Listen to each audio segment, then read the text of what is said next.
Okay, so welcome everyone to our first ambassador training. This is exciting. Today we will we're going to go back over the expectations and then also the tenure. I'm not sure if I touched on that last time, but it's been a month. So just a refresher on some of those things. And then we're really going to focus on the management and engagement side of being a regional ambassador and what that looks like. And then what you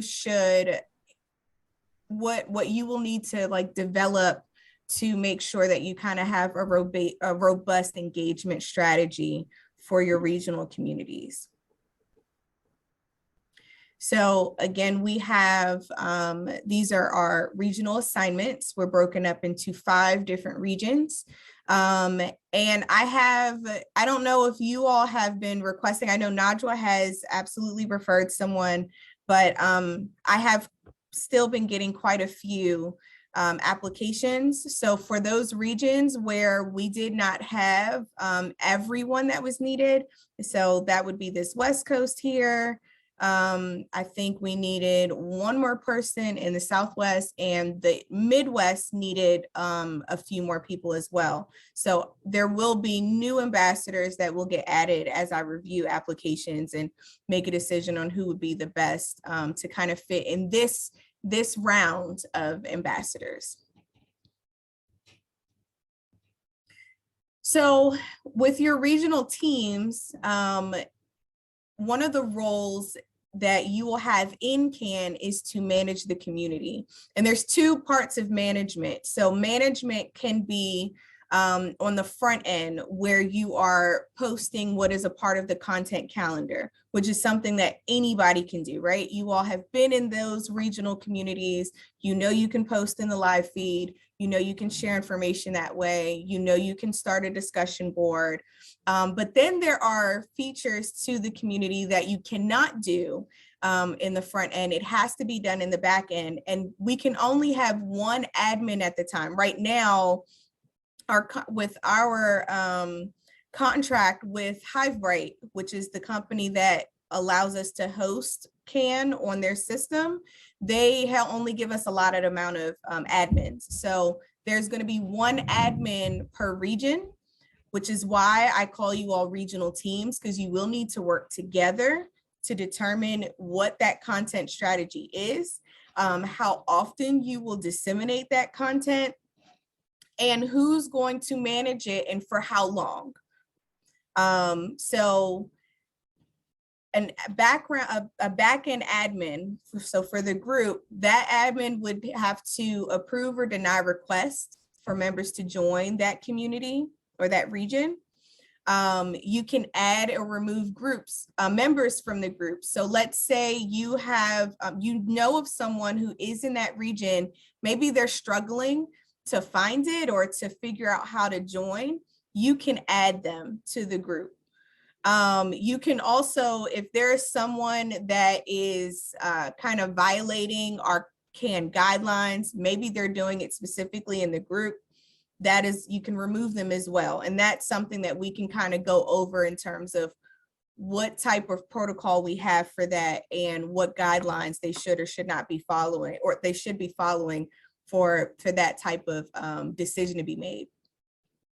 A backend admin will also create announcements or blog posts, which you've seen in CAN Voices on the larger community.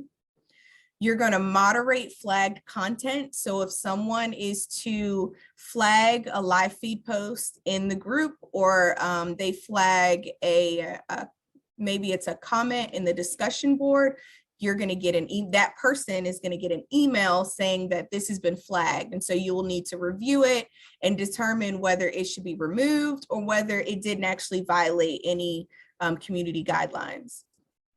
And then the last thing would be to create events. So if you want to have your own wellness breaks or coffee breaks or a networking event or anything of that nature, that backend admin will create those events.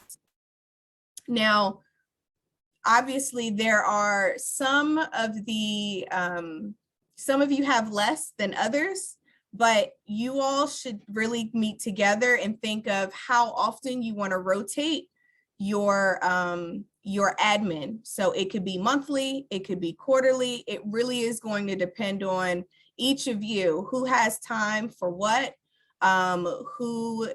what makes it the most, what makes the most sense to make sure that it is evened out in terms of the back end role. So you all should at some point connect and communicate with each other to be able to do that.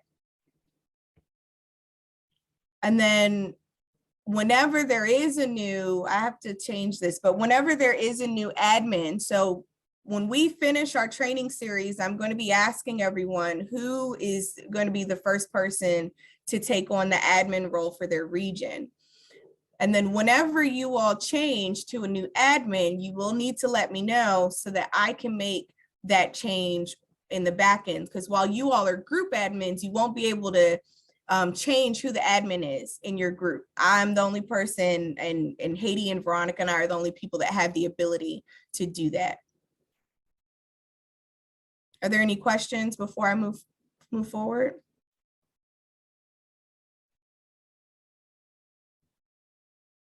Okay. All right, so your tenure as an ambassador is evaluated every 2 years. You all can definitely let me know if you feel like maybe that's too long. You may not want to commit to 2 years. We're definitely open to changing some things if necessary. When we first decided 2 years, we thought, well, 2 years would give someone enough time to not just get comfortable in the role as an ambassador, but then really get going within that. Like your first year, you might be learning some things, right? And then in that second year, you're really getting going in that. And with that, we would then do an evaluation, right? Were you able to really keep up with the time commitment for it? And it's possible that you were not, right? We all have things that come up, priorities change in our lives, and that's a real thing. So after 2 years, we would kind of do an evaluation of all of you, and we would extend an invite for you all to extend your role as an ambassador for another 2 years. Or you all can decide this is just not what I want to do for the next 2, I don't want to do it again, that I enjoyed my time, but I don't want to do it anymore. And really, we want to be able to have more ambassadors come in, but because we can't just have it's not like a brand ambassadorship, right? Where we can kind of just go, okay, we'll have like 300 ambassadors and everybody can be an ambassador. It's not going to work that way. That's too much. So we do want to allow the opportunity for others to become an ambassador. If they weren't able to do it for the first 2 years, they are then, able to do it in the future. So for those 4 years, though, it can be extended. So for example, let's say you love being an ambassador, right? You've done 4 years, you absolutely love it. You can't see yourself not doing it. If we can't find, I'm sorry, 1 second. Now we're going to learn the language of chess.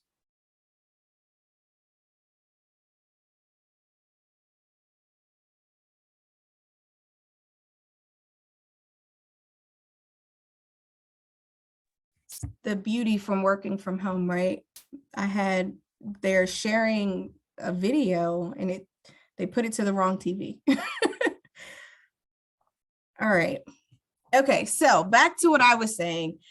If you love your ambassadorship role, you've already met those 4 years. If we cannot find another person to replace you with, we absolutely would ask you to extend that role. But if there are more people, if the demand is there, then we may ask you to come back later so that, again, we can have opportunities for other people to become ambassadors. So you all have seen this before, right? We've seen this several times, at least you should have. And these are the engagement requirements that you committed to when you signed that commitment in SurveyMonkey, right? When you said, yes, I accept the role of being an ambassador, this was one of those areas. And so I want you to take a look at them again, but think about what you should do is think about, besides that top one, because that is something that I would be hosting, right? And you are committed to attending those. But in terms of attending conference, whether it's ELC or another conference, and then the outreach part, which is what we're really going to focus on today, I want you to think about what are ways that you can maybe share some of this or have some of this a part of your content strategy with your regional groups. But we're going to focus here, right? We're going to focus today on the actual outreach to participants in your region, your designated region. This is going to be your engagement. So this is going to take up the brunt of your time. But when I say come up with that content strategy, if you all have been kind of looking at the way that we do content in CAN, you all can expect to get a post in the live feed from me, or it has been Haiti, 3 times a week, right? It's been Tuesday, Wednesday, Thursday, where you've seen something from us, and you all have been getting notified from that, right? Everybody's been getting that email that says that there's been a new live feed post. So that is our content that we have developed and created and gone, okay, this is our schedule. This is when we do that. And I notify you all because you all are our ambassadors, so you can help build that engagement to that content. And that's what we're looking for. When we put up something in the live feed, we are hoping, if you think about the way algorithms work, it works kind of the same way in our live feed in CAN. Whatever has the most engagement is going to be pushed up towards the top for people to see, and what doesn't kind of gets pushed down to the bottom. So for managing your regional communities, there is the basic management, which we've talked about, right? That's the approving the community members, that's your moderation, so moderating that content. And you also, as ambassadors, think about this. If you find a comment, so maybe someone didn't flag the comment, but you see a comment or a live feed post that you think might be inappropriate, it's your job to moderate that content as well. And one of the big things that we don't want is for this to be used as a customer service platform, because that's what it's not, right? CAN can be a whole lot of things. It's a way for us to connect with each other. It's a way for us to learn and grow professionally and personally. We are trying to build wellness with everyone, but it is not a customer service platform. So if ever you see those type of comments, you see those live feed posts where it should be directed to a customer service representative at the council, you want to give the appropriate email and then remove the content, okay? And that backend admin person will have to be the one that does that. If you are not the backend admin for that month, but you notice it, you can flag it so that at least your colleague can know they need to remove that content, okay? And then posting in the live feed, that's basic management, right? I talked about that schedule, and that's something that anybody can do. So the backend admin is going to have the responsibility of kind of creating certain things, right? But the 2 things that they do not need to create that other members, if your team can create, is post in the live feed and the discussion board. So if you have questions that you want to start a discussion engagement around a certain topic, anybody within your regional team can do that. And you can notify everybody in the group that you've created a new discussion board to kind of bring attention to it so that you can get some conversation, discussion, and engagement going, okay? Now, your engagement opportunities, and you do not have to choose all of these. These are just ones that, I kind of do. It's things that you can use, right? And then you have to think about the frequency in which you do these as well. Because once you establish a frequency, you are expected to keep up with that frequency. If you can't, so you don't want to set something too high, because if you can't realistically keep up with that frequency, then you're not going to be able to, you're kind of bringing some distrust in terms of that engagement. So start low, right? I do a blog post a month, but maybe you can't do a blog post every month. Maybe it's once a quarter, right, that a blog post gets submitted.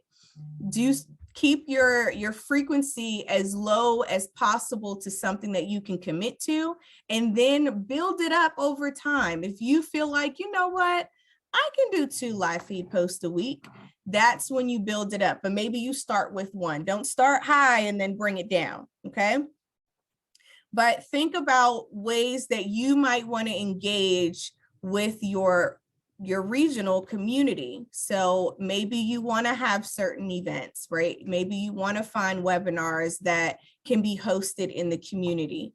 But again, don't commit to a certain schedule. Don't say we're going to have a webinar a month if you can't keep up with that. And that's okay. There's, we're not expecting you to have a very high level of outgoing posts. The biggest thing is we want you to kind of galvanize and be a catalyst for engagement within your regional communities based on what is relevant, what's happening, different trends. And again, make sure, you guys are doing it at a regional level. So what's happening in your areas, right?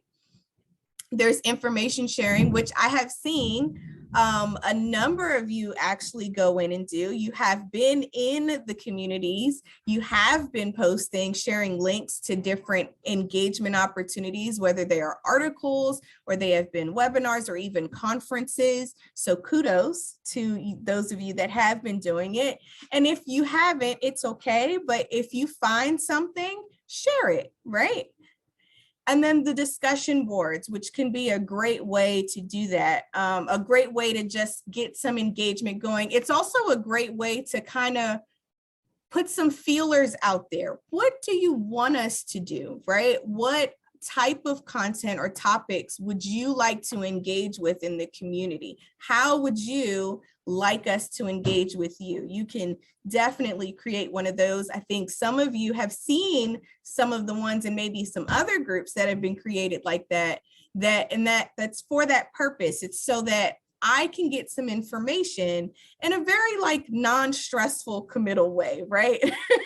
I'm not pinging you with a survey, but I'm just asking, very informally, hey, what would you like me to do here, right? So you guys think about, what might be some fun and creative ways to create some engagement opportunities, and make sure that they stay under our 3 overarching themes, right? The leadership, professionalism, and wellness. So I talked about content development. So what you are looking at is my actual content calendar for this year.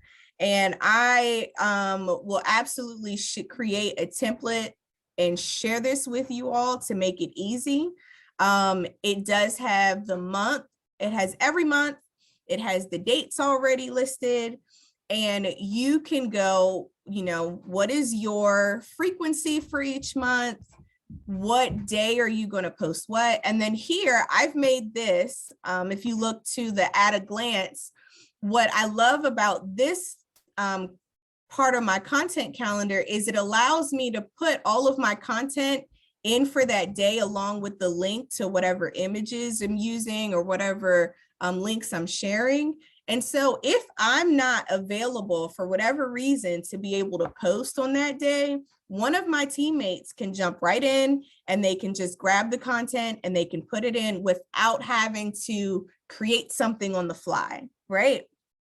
So I know this seems like a lot of work, or it could be very tedious, but you all have teams. I was kind of like by myself having to do some of this. So I have full confidence that you all can come together and really create something robust and fun and creative for your communities.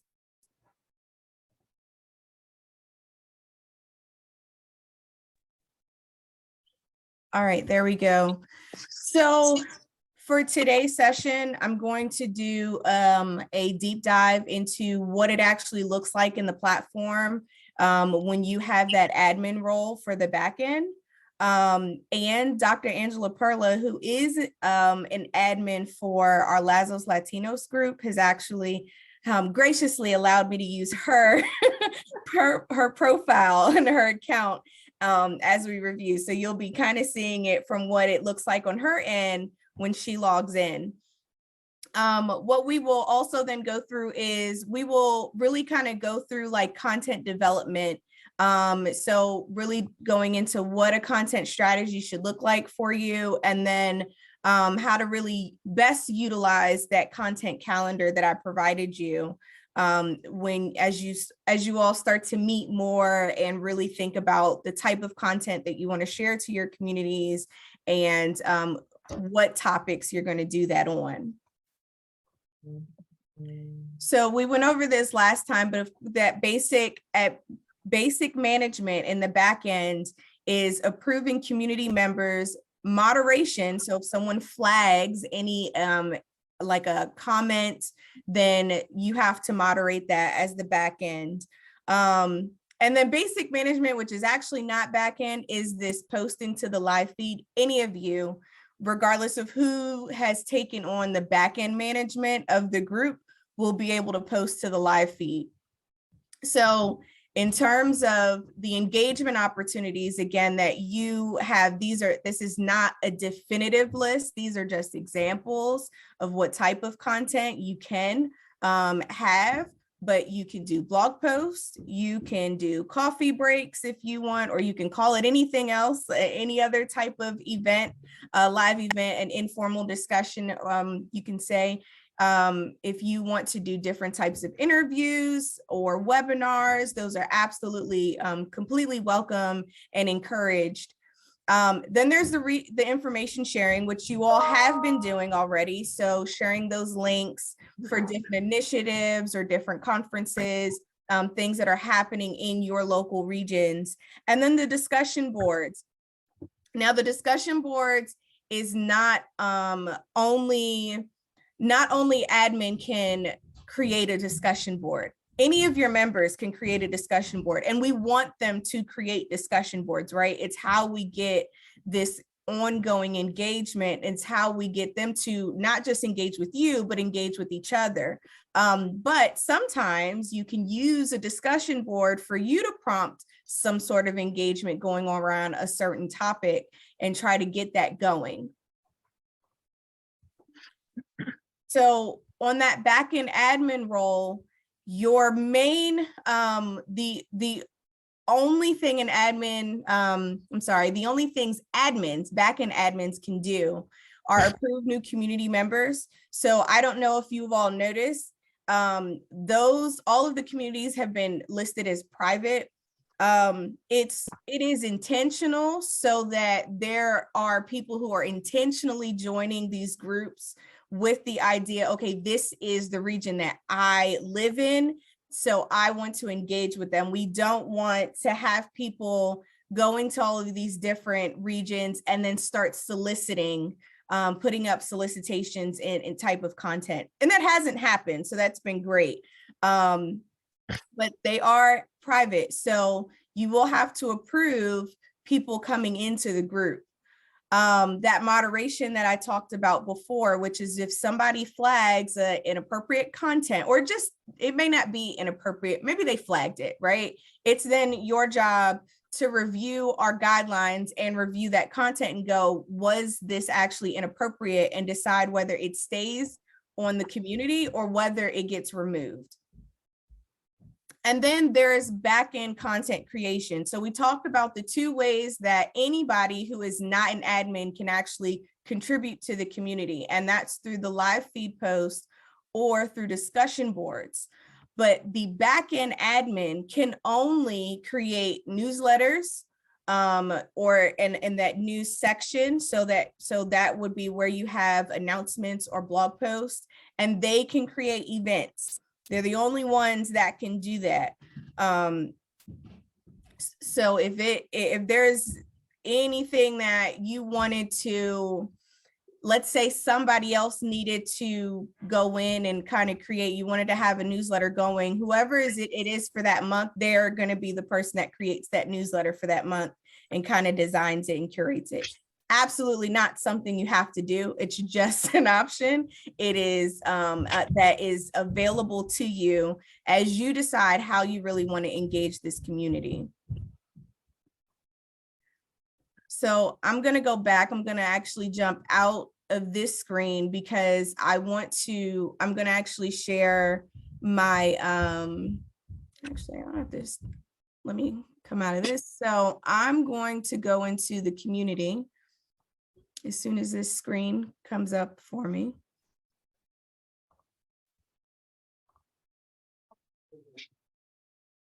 So I'm going to go into Can, and then I'm going to log in as Dr. Angela Perla, so you can see what it looks like from your end when you are actually that admin. And I am, how do I get this thing to like go up? Does anybody know about the bar at the bottom? Here we go, the video panel. Is that it? No. There we go. Okay. So let me. Oh yeah, doing great. Thank you. That's good. That's not what I wanted to do. All right, I'm gonna log in as Dr. Angela Perla.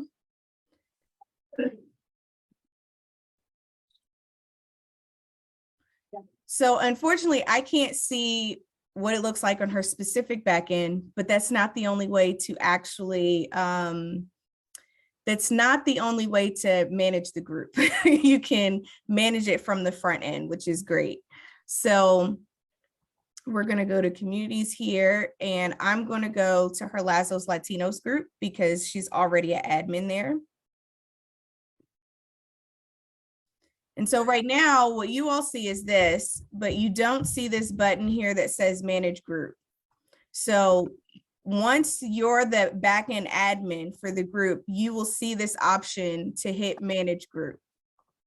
Now there is another button, it's a red button, and I can actually show you from my profile that you'll see when you join in that says admin panel, and it will take you to the back end, but it's very limited on what you can see, but it does allow you to do this on both ends. So this is the general information for the page, and you all do not need to edit this in any way. The only thing, and actually what I will have as practice for whoever decides to become first is to add who the contacts are. And so what you will do is click add, and then you're going to add your name here, and you can see it starts to pull up someone. And I see Deborah here, so I'm going to type her name in so you can see what it looks like, right? And then you would put CAN Regional Ambassador. And then all of the ambassadors for this community will be listed as contacts. And that's just so if anybody has any questions or anything that they need to reach out to you all about, they have that there on that very front page that says who to contact. And they'll only be able to utilize the information you have on your profile. So don't think that they have like your personal email or whatever email you've used in your profile for CAN is what email they'll have access to. And typically, a lot of people, from my experience, just utilize the direct message feature that we have. So you may get a lot more of those than actual emails. So this is the member directory, but it looks very different on the front end, right? On the front end, it just looks like a regular directory. You see like cards, right? Like profile cards, and then you can search for someone. And I think you can also see like where they are on the map, right? But on the back end, you can add or remove members from this, from the community. So if there is someone that, let's say, has completely been violating the guidelines of the community, then you can remove them from the group, right? Remember, it's private. So if you remove them, they can only come back in by requesting to join again. If you know individual, I don't know if you have, let me see. I don't know if you can actually create. That's one I don't know. I can create someone. So let me see from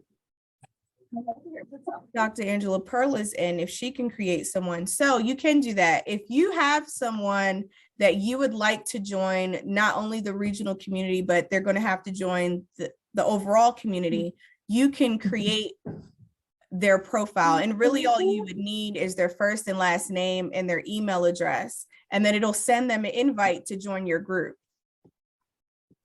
This is not too disturbing. I forgot my AirPod. I heard it. Okay, good. Alicia, you had mentioned some kind of direct messaging feature. Where is that? So I cannot show you from, let me, Okay. I can't show you from when I log in as someone because Okay. it just takes the feature away, but where you would find it is up here. It would actually be right in between your profile picture and the notification symbol up here, right on this top bar. Okay. And you'll get an email. So as long as your notifications are on for everything, you'll get an email if somebody sends you a direct message. Okay.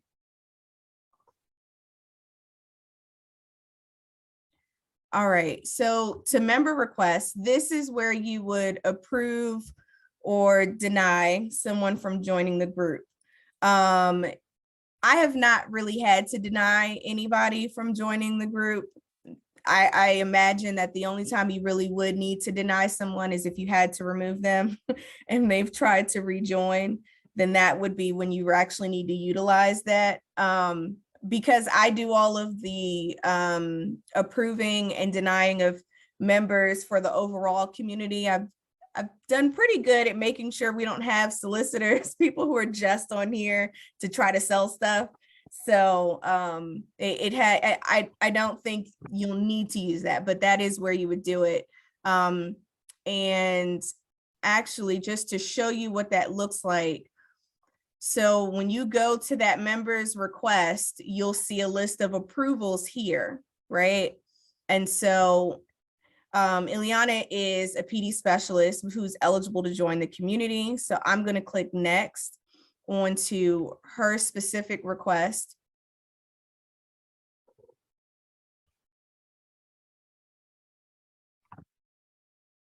And then I'm going to hit approve because she's eligible.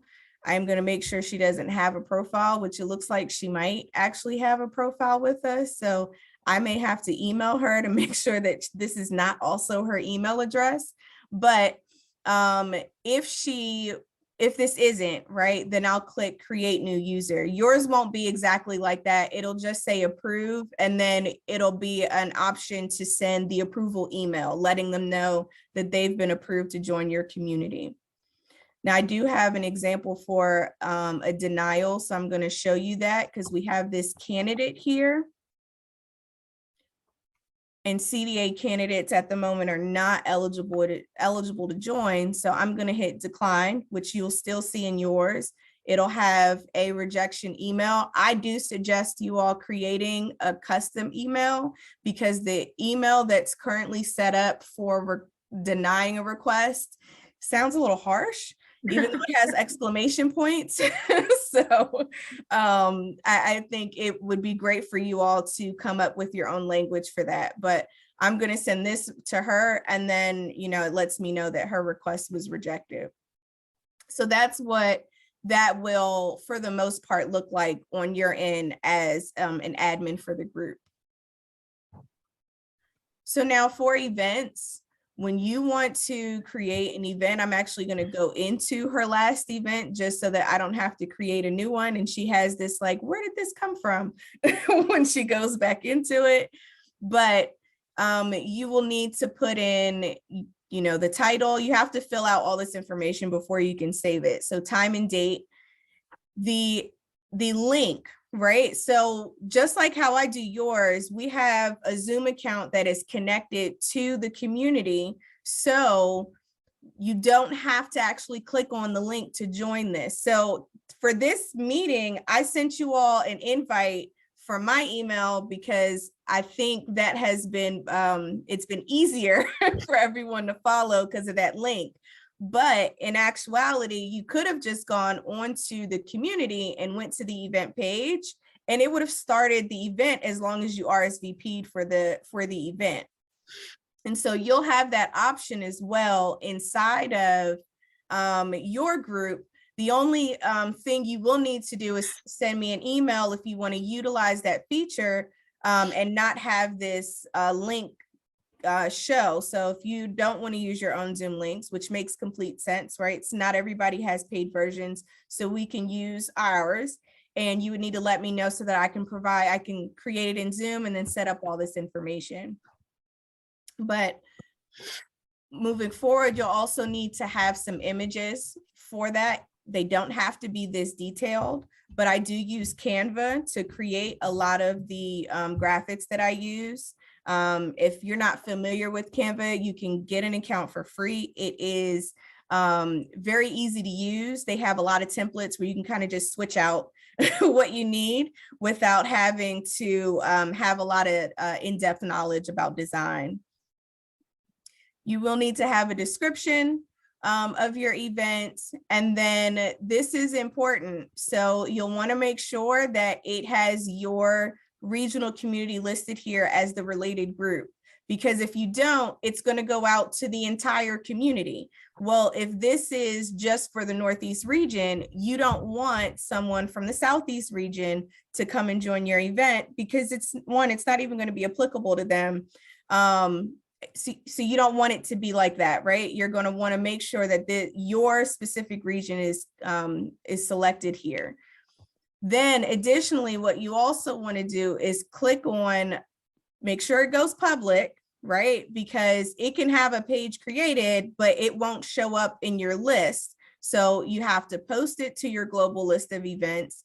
And then you might want to highlight it. Now, it may not be necessary to highlight it if you don't have a lot of events going on at one time, but at some point, maybe, hopefully, you have a lot of events that you've created. So you might want to highlight the one that's coming up next, right? Or one that you really want people to join. So you want to make sure that you're checking these accordingly, but public absolutely needs to be selected here. Then in registration, you're going to click on RSVP instead of none, because you want to know who's joining. Again, that's also how it activates that feature for them to be able to just join the meeting without needing to click on a link and come out of CAN to do that. And then this is not necessary, but what you'll do at that point is click save. So it saves all of the information, and then you're going to click publish. If you click publish before you hit save, you're going to have to go back into the community and add like pictures and stuff. So you'll be doing double work for just missing that one step. And I know, because I've done it. I've looked like, where's the picture for that? So click save, then click publish. All right. And feel free to stop me and ask questions, because I'm going to continue to move through here. And we do have a question section, obviously, but it's a lot of information to go through. So if you have like a quick question, because we're on a certain part, just, stop me, and go ahead and ask. So for this new section, this is what I utilize blog posts for. And I'm actually going to go into what she's created previously as well, so I don't, again, create something that's not necessary. But when you go to create a news or blog post, however, announcement, whatever it is you want to call it, right? You have to have your title, excuse me. What's great about this one specifically, like, it's not the same as the events. In events, you have to download, you have to upload your own photo, but CAN is connected to this free high quality picture website called Unsplash. Excuse me. So if you click on the picture, You may not have your own photo, right? So you can use what's here. Maybe you want to search for a specific photo, and then you can use what they have here. I do not suggest, actually, I highly discourage finding images on Google. So you don't know if those Googles are royalty-free images. And so you don't want to just grab a random photo from Google. I have access to Getty Images. I have an account with them, so I can always search for photos for you if you need to, but Unsplash is also a great option for high quality photos. And they do have a wide variety of photos. But this is where it's a basic word processor here, but you'll type in, what you want to do. You can add images here. And then this is another one, right? Make sure that your region is selected for related groups so that it doesn't go to somebody else's region. You want to post it. You also want to make sure, again, that it is public, right? And then what is nice about having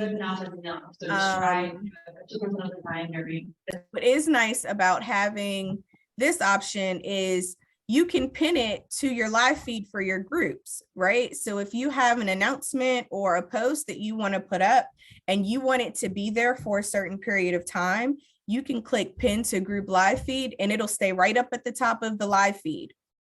So every time your members come in, that's what they'll see first. And then this option is a nice option because let's say you've created a post, but you're not publishing it. You're not going to publish it today. So then you would click on publishing settings, and then you can set it for a future date and time for it to come out, which I love being able to schedule content to go out because it puts less pressure on me to make sure I am accurate with my date and time. I can work on it ahead of time, set it, and then be done with it. And I can kind of move on with all the other stuff that I need to get done. So once you have finished with, all of this information here, you're going to hit save, and then you're going to hit publish. And then you're kind of done with that. I have not had any issues with it not saving my information by hitting publish, but just on the side of caution, I hit save and then I hit publish. Alicia, I have a question. Yes. So if I'm in the Northeast region and we're posting something, who are our groups? Our groups are the Northeast region ambassadors, and then would we have other groups, or we would be determining who we're sending that to? It's actually just your group. So Okay. That community is what you'll see. And it should, because you're posting it within the group, this here where it says related groups, it should have yours. But you want to double check just to make sure it doesn't have anything else up by accident, or nothing else was, somehow inadvertently checked off or anything like that. And that Okay. It's really just a checks and balances. It should automatically stay up there for you though. Okay, thank you. You're welcome. Were there any other questions before I move on?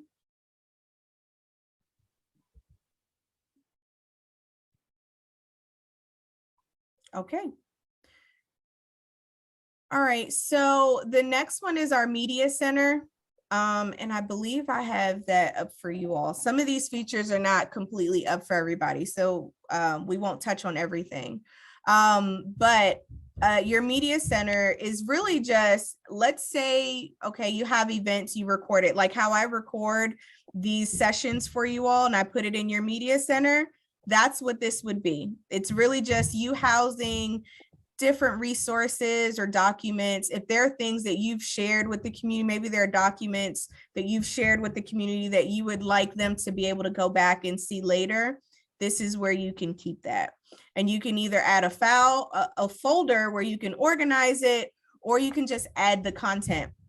What's also nice about this is that you can upload a file directly, or you can add an external link, which is what I do when I add your trainings up. We publish it on YouTube, and then I just add the YouTube link, which makes it easy for you all. You can just click on it and it'll open up YouTube for you. So that's a nice little feature there. So I'm going to show you the forum, but it's not going to actually look like this, right? So on the forum side, remember I told you that the admin, you do not have to be an admin to create a live feed post. So if you notice here, there's no option for you to create I'm not live feed, a discussion. There's no feature here for you to add a discussion board. What this does allow you to do is to create different tags. So different categories, different categories for your discussions. And then it also allows you to kind of look at the discussion boards, right? Like maybe you want to look back at which discussion boards have gotten a lot of comments on them, who has contributed or posted to these comments. And that maybe that's to help you determine what type of topics are really important to your community for you to find other ways to engage them around that topic. But that's really what you're able to do in this back end for discussion boards. Now, I'm not going to touch on mentoring because that's not a feature that you all will have. Now, for admins, this isn't going to be something that you can do specifically, but this is where I can select who an admin is. I don't know that you have access to do that. And I actually ask that you do not do that because we have to pay for admin spots. But what you will notice is that Veronica, Haiti, and I are all global admins to the community. So we're always going to be able to go into your community and make edits and changes and things like that. Now, we won't do that unless you ask us to. But it is an option for us to be able to kind of come in here and make some changes to the group as necessary. And then the last thing I'm going to show to you is the settings for this. This allows you to activate which features. I do not activate the mentoring tab. It's not an active feature in the community yet anyway, but just make sure that you do not accidentally click on that. You can decide what landing page you want community members to come to when they go into the community. So if you really want them to go look at discussion boards instead of looking at the live feed, you can change that. If you want them to go to look at events first, you can change that as well. This is not going to be necessary here. And then neither is this. Keep the email settings for it to email me at alumni@CDA Council. I will always forward anything that is specifically necessary for you all to respond to. I will forward that email to you. But this way it ensures that your personal email, whatever email you're using, you're not getting a lot of emails coming from this group to you. I don't want to clog up your emails with this. But you do want to have your invitation email enabled if you're going to add members to the community. Your confirmation email should be enabled. And this is where you can actually edit that. And then look, here's this rejection email. Doesn't this look like a very friendly way, but a harsh way to say, no, you can't come in? So maybe there should be another word besides rejected. Right, absolutely. So definitely you should enable this, but you should also edit this email as well.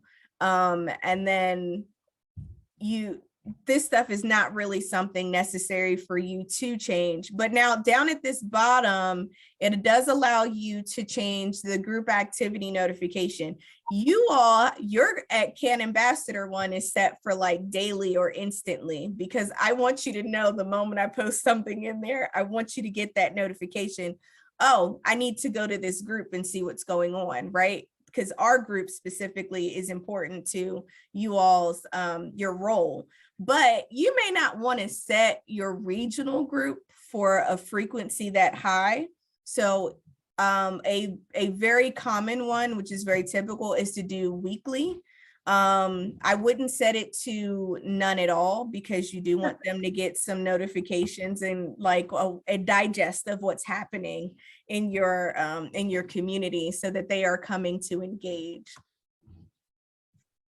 But before, this is actually the end of what this back end looks like. So before I move out of this section and we move on to content development, does anybody have any questions regarding management of the community?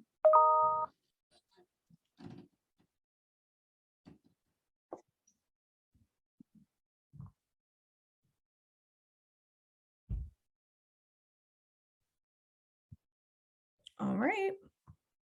Well, then I will go back to our training here.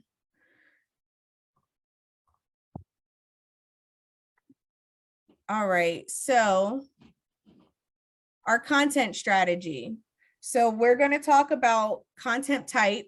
So we've gone over those examples, and then we're also going to go over like a frequency, right? And we're going to talk a little bit about what type of frequency you should set, and what makes sense, right?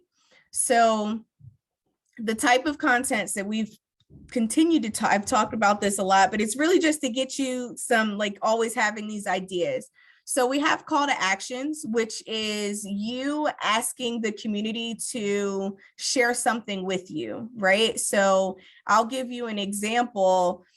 You all received a notification for a post that I sent this month that was about sharing Black ECE leaders that you admire, right? That's a call to action. It's something that gets the engagement, and it gets people to respond and to share something. I did one last year about sharing your favorite book as well, right? So it doesn't have to be, it could be fun, or, you know, it can be something big like recognition in that way. But those are call to actions. I'm asking you to share something with me, and that's all I'm asking you to do, right? Like, I'm not really creating a lot of content around that. I'm not sending any photos. I'm just gonna put in there like, hey, share with me your favorite book. And then Okay, so do you do that through the live feed then? yes, I do that through the live feed. And just I don't always do it, but a good a good habit to have is to lead by example, right? Especially when your community is like just starting to get into engaging. So maybe when you do that, you share yours first and you give an example of how you want them to do that, right? So I'm going to share that my favorite book is All the Places You Can Go, and I'm going to share a picture of it along with the title. After I've posted, share your favorite book, right? And then that at least lets someone see, oh, okay, that's what they want me to, oh, I can do that, right? I can find a picture very quickly on my phone and post it up, or I can search the internet real quick, however they decide to do that. But, and they don't have to do that at all. It could just be the title, but it's really just a way to kind of get that engagement going. So we've talked about blog posts and announcements, right? And I think some of you have started to actually think about creating blog posts for your communities, which I think is great. I also understand that writing is not everybody's skill set when it comes to writing out long blog posts and things of that nature. But your blog posts can, what I would suggest is that your blog posts stay to a specific topic. And I would, you want to keep your tone when you do these blog posts as trying to provide knowledge, right? But not trying to like push or persuade someone to feel a certain type of way, right? Maybe I'm just sharing my opinion, but it's really to get different perspectives around something going on, right? Can I ask you something? Absolutely. I'm always asking these questions. I'm sorry. My question is, the content for the blog has to fall within those 3 content areas then, or not? So your blog post I mean, it doesn't have to follow what do you mean? Which content? We were talking about leadership, professionalism, or wellness. Does it have to be something within those three, or can it be something outside of that for a blog post? So we do want to stay within the overall themes of the community of leadership, professionalism, and wellness, right? Okay. Now there are topics that you could use that somehow could fit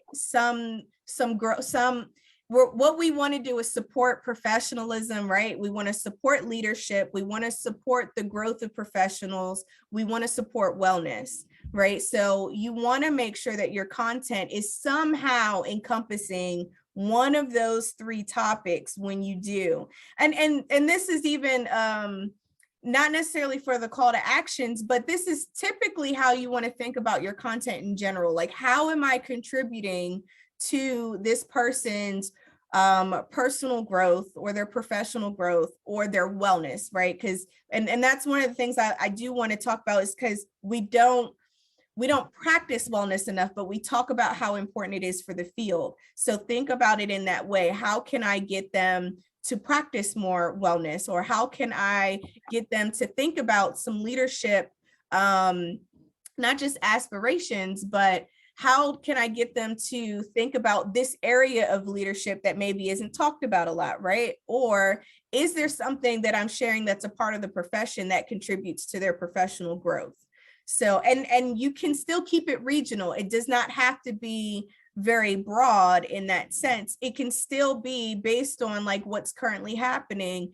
If you think that there's a way for you to tie a current event to maybe some tips about how to navigate some of these things, right? So Keisha, before we started, mentioned for family childcare owners how there are a lot of things happening nationally where if they don't own the home or have direct explicit permission, they're getting evicted. That's something that you can help them navigate through in a blog post, right? How do you navigate this terrain or this landscape? So you can always think about things that are currently happening and how you can make that digestible in a way that supports them in their awareness on the topic, but also how to get through it. Is that helpful? Mm-hmm. Okay. All right. So sharing links, I don't think I need to really go on into much of that because you all are already doing that. One thing I will say about sharing links is something that I typically do is instead of sharing the naked link, I usually embed it into maybe the title of the article that I'm sharing or the video or something of that nature. So it's still clickable, but it is a little bit more tailored and aesthetically pleasing. So that is something you can do in your live feed or any way that you do anything with writing. There is a button for you to click a link and it'll embed it into whatever title you want it to be. Excuse me. So live events, coffee breaks. I know I say these a lot, but they are great informal ways to just get to know your community members. You can also do networking events. It doesn't have to be very small. It also does not have to be very grand. And you also want to think about just how often can you actually keep up with doing those, right? So if you are going to have regular informal discussions, can you keep up with those at a regular time frame? And it's also a good idea to engage your community on what dates and times, or what time of the day works best for them. Obviously, you're not going to get everybody, right? But if you have a good number of people that say, well, 1 o'clock works well for us, or works well for me, then maybe you want to do it at 1 o'clock. But if a lot of people are saying 4, then you might want to do 4, right? If you don't want to set it for a time that is not popular with the community, because then you might not have anyone show up. So definitely do surveys if you can. You can do Google form, however, whatever survey platform you have access to that allows you to kind of aggregate that information, I suggest definitely using. Or you can even use the discussion forums here as a way to gauge what type of topics maybe they want to talk about, or what time of day might work best for them as well. It doesn't always have to be a survey. And then your pre-recorded events is just another type of, it's just another idea that can be an interview. Maybe you have someone who has some prominence on a certain topic. Sometimes it's hard to get them to commit to a live event, you know, if people are busy, and we get that, right? So you might want to have a pre-recorded event. And again, these are not like definite, and these are also not, you know, the only ways you can do this. These are just different ideas that you can utilize, that you have options to, that you can completely do within the community, right? So for your frequency, as we set that, an example of your frequency may be 1 to 3 times a week. It could be once a month. It could be once a quarter. What is important about your frequency is that it's realistic, that you know that you can commit to posting within that frequency, right? So for example, I have a frequency to post on the CAN live feed 3 times a week, right? I do it Tuesday through Thursday. I can commit to that, but you may not be able to commit to that. There are some groups where this person, it's only one person managing it, which means they're the only person thinking of content, right?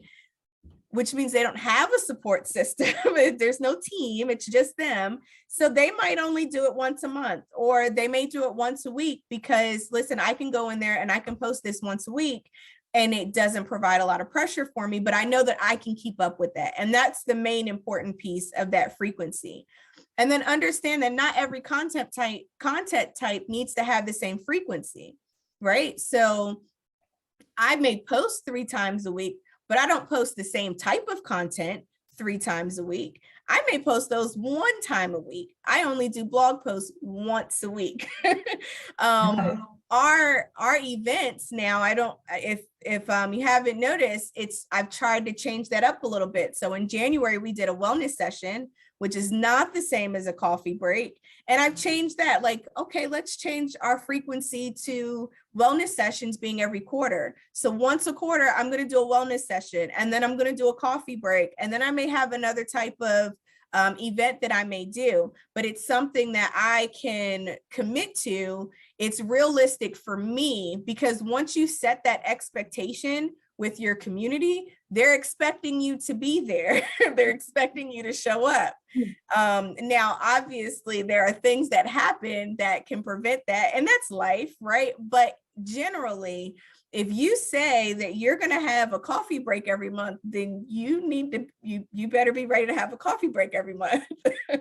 So that I want to make sure that you all understand that your frequency is important, but it doesn't have to be the same for everything. And don't put a lot of pressure on yourselves on how much content you're putting out early, right? It is for building up the engagement in this community. Less is more in the beginning, right? So maybe set a lower frequency, and then as you guys get going and you see the engagement going, then maybe you go, you know what, let's move from 1 time a week to 2 times a week, right? Let's do a blog post. Maybe you set your blog post for every quarter. Maybe you can do it every 2 months because you see that there's a lot of comments on your blog post. However you want to do that, but I highly suggest you start off with a lower frequency, and then you raise the frequency as engagement gets going, then starting off with a high frequency and then not being able to keep up with that frequency and it dropping. Because once you do that, you start to lose trust in your community members. You don't want to lose the trust of your community members. they will not come back to continue to engage with you when you do post stuff. And I can tell you, as someone who has been posting things and not getting any engagement to now getting engagement, it feels so much better to have someone engage and comment on the things that I take time out to create and publish than to have nobody publish it at all and not even know if anybody saw it. All right. So the content calendar. So I posted in the media center, both the template, well, it's only one template, but it has the 2 images that I'm going to show you. But I have a year-long content calendar, right, that you all have been able to see, which has lovely enough has the dates for each of the months. It has like the weekends blocked off because I don't work on the weekends, so I'm not posting on the weekends, but it also allows me to kind of organize my thoughts on content and things of that nature. So the reason why you want to use a content calendar, because you don't have to, but the reason why you would want to use one is because, one, it helps promote effective time management. You all are all busy, right? You have a whole nother job. We are asking you, based on, your interest and your love for the council to help us engage with other community members, in a more micro way. But you have jobs, right? Some of you are at work in between training sessions right now, trying to listen into to this training session. So a content calendar is going to allow you to keep yourself organized or keep your team organized, and to have that time management for yourself where, I've created this content calendar. I know what we're posting for this day, and for this day, I can just go on here and grab this and then post, and then I can go do everything else I need to do for that day, right? So that's why it's a very, very highly suggested, a very useful tool and resource that you're going to find that you'll have to use for this. The other stuff that, I don't know if anybody thinks about it this way, but it allows you to track your content. What did you post last month, right? So if you're not keeping track of it, you have to then kind of go through the live feed. There might be several other posts in there. Now you're trying to look back like, what did I post last month, right? So this can help you keep track of the content that you have posted. And then it allows you to support each other. So if Luann has, if she's the backend, manager for this month, if you all, however you determine your frequency, but let's say you've determined that each month, each of you will take the month. Well, maybe Luann has an emergency that comes up. So she reaches out and she goes, Deb, I really need you to post for me if you can, because I have this come up, I can't do it. You know what Deb can go do? She can go look at the content calendar and she can grab the content and she can post it, right? Without there being any other, like, what do? I don't know what needed to be posted. Do I have to go find a new image? You don't have to do any of that stuff if you have this organized in this way. And trust me, I've definitely had to have team members jump in for me last minute to help support me, because again, we talked about that frequency and that trust, right? They're your community. You may not see them comment every time, but if they see this coming, they're like, oh, I know that, they're going to post in the community on Wednesdays. And then they go in this Wednesday and there's nothing new, right? Now their trust is starting to go down a little bit. Well, I thought they said they were going to do it every Wednesday. So it's really important and a way for you to support each other, because you all are a team. So this is like the overall view of the month, right? And so what you can see is I have my frequency here, right, of what I'm posting. And it's specific enough, it's not very detailed, but it's specific enough for me to go back and then work on all of this content to go, okay, on the 3rd, I'm creating a tip and I'm going to send that out.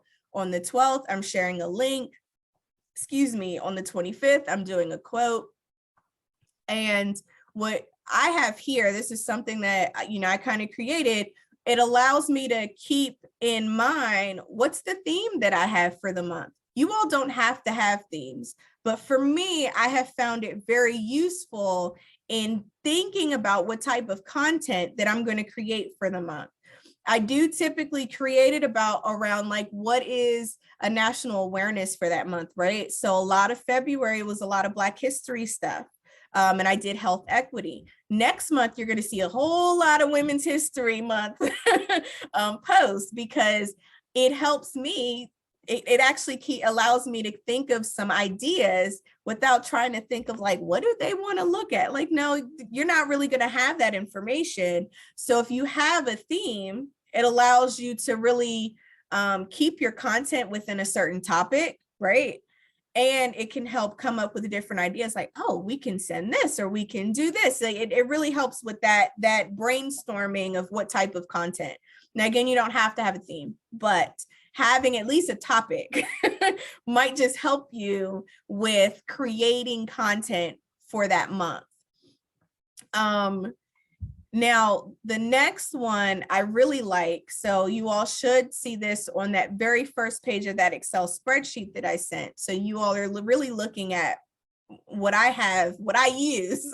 This is my stuff. So I then created a log, right? And so this allows, remember I was talking about you having a team member that can go in and can just quickly put what they can just grab what they need and post, even though it's not their time to do it.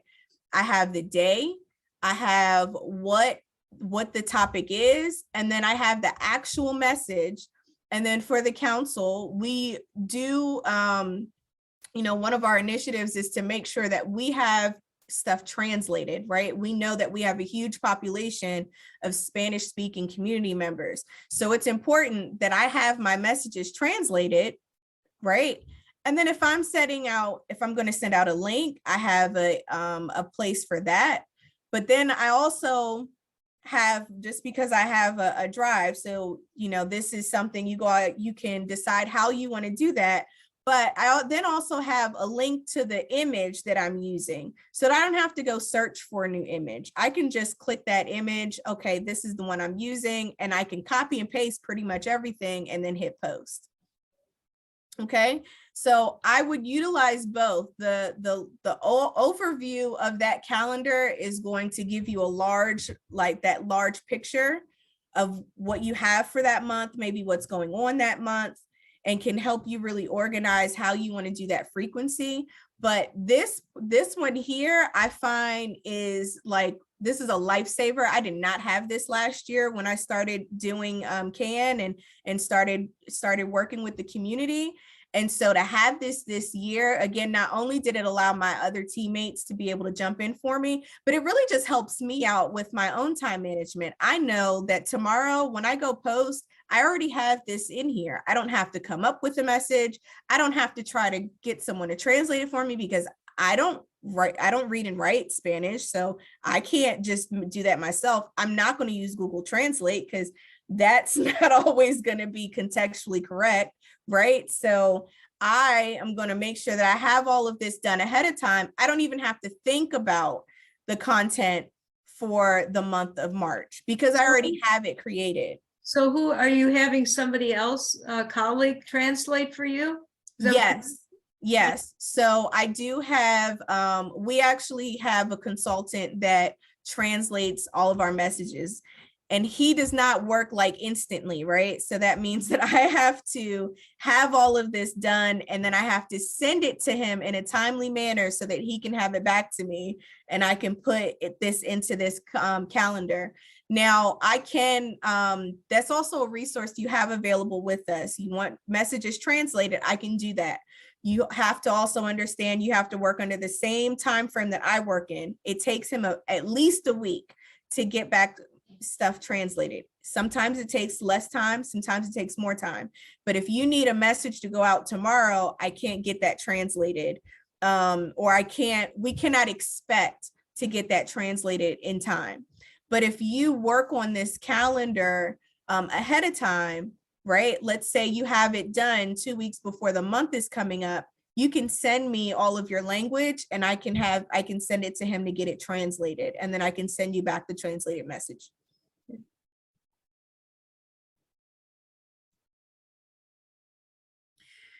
All right, so for resources, and I didn't put one on here because one of them is Canva, so I'll put that in the chat, and I'll put it in the follow-up email too. But Unsplash is a great resource for high quality photos. So Getty Images does make you have to have a paid account.